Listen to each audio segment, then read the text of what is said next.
Hey, Overcomers. I hope you're all having an amazing day.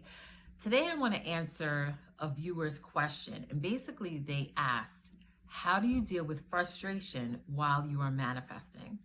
And if this is your first time here, this is Be an Overcomer, where you will be inspired and empowered to walk by faith and use the gift of imagination to create the life you desire. So if you like this message, once you've heard it, please share it, please comment, subscribe.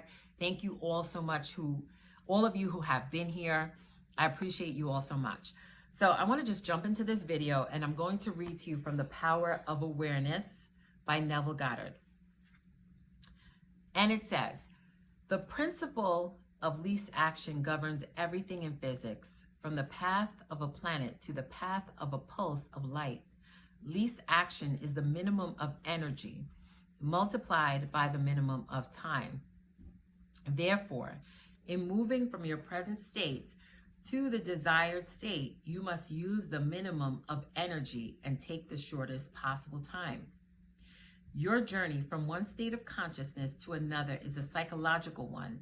So to make the journey, you must employ the psychological equivalent of least action, and the psychological equivalent is mere assumption. The day you fully realize the power of assumption, you discover that it works in complete conformity with this principle.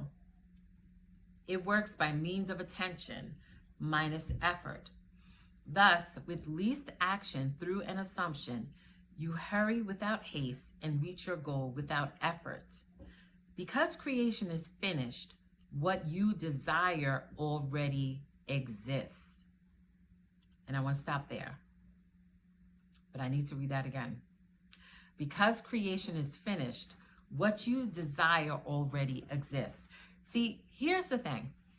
As conscious creators, as people of faith, we have to understand this one fundamental truth. You are made in the image of God. God who created the universe. I know some people might not believe, but God who created the universe, this entire world, okay? In the Bible, it says the earth was formless and void, and darkness was upon the face of the deep. And then God said, let there be light. And then there was light. Here's the thing. God thought it, God spoke it, and then he saw what he said. In the same manner, because we're made in his image, we can create our lives too, in the way we want. And just like Neville Goddard said here, and I even underlined it, it says, because creation is finished, what you desire already exists. It already exists. It just has not manifested yet in this realm. As one time I shared this with you before, a pastor had once said that your spirit has caught up with something that the natural realm has yet to catch up to. In this realm, while everything seems as it is just so, there's sometimes a delay. Okay, because we can think a thing, and sometimes, yes, things can manifest quickly, and sometimes we can think on something and we can believe for something, and then there's this process called time. Okay, and with time, sometimes it's taking a certain amount of time, but it does not mean that it's not on its way. A delay is not a denial. So if you have a desire for something, I believe it was given to you by God, and that you're meant to have that thing and experience that thing while you are here on this earth. I shared with you about teaching and how I love it, so thankful for it. I was a teacher long before I entered anyone's classroom, because years ago, as a young girl, in my imagination, I would play school. I would write on the chalkboard. I would talk to my students who are stuffed animals. I was a teacher. You couldn't tell me anything different. And then also, when I was in my teenage stages as a music student, and realizing that one day I wanted to become a music major and become a musician, and I love playing the flute.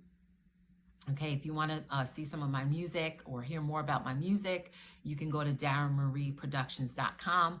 Also on Spotify, Dara Marie, that's my first album, that's up there. Also on SoundCloud, Dara Marie Productions. Yes, I just plugged my music. So if you want to support, please do so. So anyway, as a teenager at my parents' house, in their living room, they have vaulted ceilings, and I would walk in the middle of the hallway where the balcony was, and I would play my flute because it's elevated. I imagine, in my imagination, I was on stage performing for an audience, okay? And that's how I would practice. Oftentimes, I would just practice there. Plus, I love the acoustics in that room. I still love the acoustics in there. And I would just practice, and it just sounded awesome, and I loved it. Fast forward, now I have played countless times, countless performances, countless weddings, church services, anniversaries, played with different ensembles, and I absolutely love, love, love it. But that seed, because our thoughts are like seeds, and when we put them in the garden of our mind, they will reap a harvest. But the thing is, we do not determine when we reap that harvest. We do not determine when that seed will germinate, when it will bring forth its fruit. But as the word says, you shall reap if you faint not. So the key in not getting frustrated, because yes, we're in this life, frustrations happen, circumstances happen, things that may happen that may take us off course. But even those challenges are there, it doesn't change the end goal. It doesn't change your vision. It doesn't change your dream. Your key, the only thing you have to do is to stay focused in your mind on that thing that you desire, okay?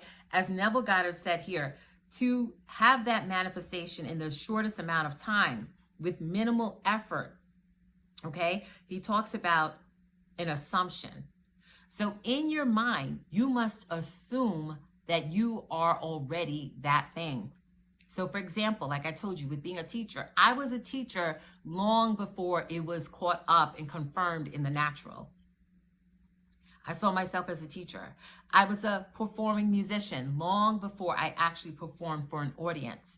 So this is why I call it the gift of imagination. I truly believe it was a gift given to us by God so that we can create our life and live successfully. You're not here to live a less than life. You're not here to live a life with limits. You're here to live a limitless life, to have your dreams, your goals desired, and have them fulfilled. I don't believe we're here to have these desires and these goals and then go through our entire life filled with frustrations and never seeing those things manifested. You're here to have that thing. So the key to get through that frustration is persist.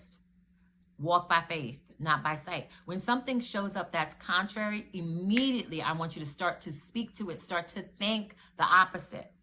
I shared with you a couple years ago when I went to the hospital and the doctors had their report. I started speaking the opposite.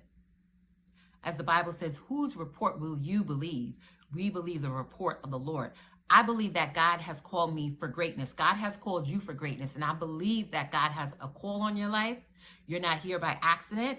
You're not here to live a life of strain, struggle, stress, and up and die and not see your dreams fulfilled. Someone's waiting on you to fulfill that dream. I don't know who that's for. Some of you or somebody is halting on something. They're supposed to write that book. They should have went back to school. They should have started the business, and they keep halting. They keep delaying their own progress. But as you step into what you're supposed to do, it will encourage others to move in the things that God is calling them to do. So once again, the question was, how do you get through frustration while you're manifesting? You persist. You don't give up. As I always tell you, you do not let up until it shows up. This is not the time to quit. This is the time to dig your heels in and be like, no matter what, I'm going to persist until that thing changes. Another example, several years ago, I walked through a situation with a person who was very difficult. Like, I always joke around and say, Tyler Perry, call me because I have your next movie. If you would call me, I have your next movie. And it was such a strain. It was so stressful that at one point I thought, oh my goodness, is my life always going to be like this? Do I have to walk through life dealing with this person in this manner? And in my mind, without any hints from the 3D, without waiting for a clue from somebody to tell me. Because what I wanted, desired so much was peace. I was like, I want peace in this situation. I just started to speak it into existence. Started seeing that person being peaceful. Started seeing that person in my mind being agreeable, because at one point we were. So I had to imagine, use my imagination and tap in. This is where you have to tap in, because this world wants you to focus on the outer world, but the kingdom of heaven is within you. So you must go within. Go within. Whatever it is, you have that desire for a reason. Don't give up. It's for you. Push through the frustration, but the least amount of effort, where it's effortless, is just assume it's done. Because creation is finished. It is done. It is finished. Live in the end. See the vision to its completion, and you will be led through inspired action. God will lead you on what actions to take. Okay? And you will see your manifestation fulfilled. So I pray this blessed you today. I hope it encouraged you. Thank you so much for being here. I enjoy you all so much. I absolutely love my overcomers. Thank you so much for being here. Always be an overcomer.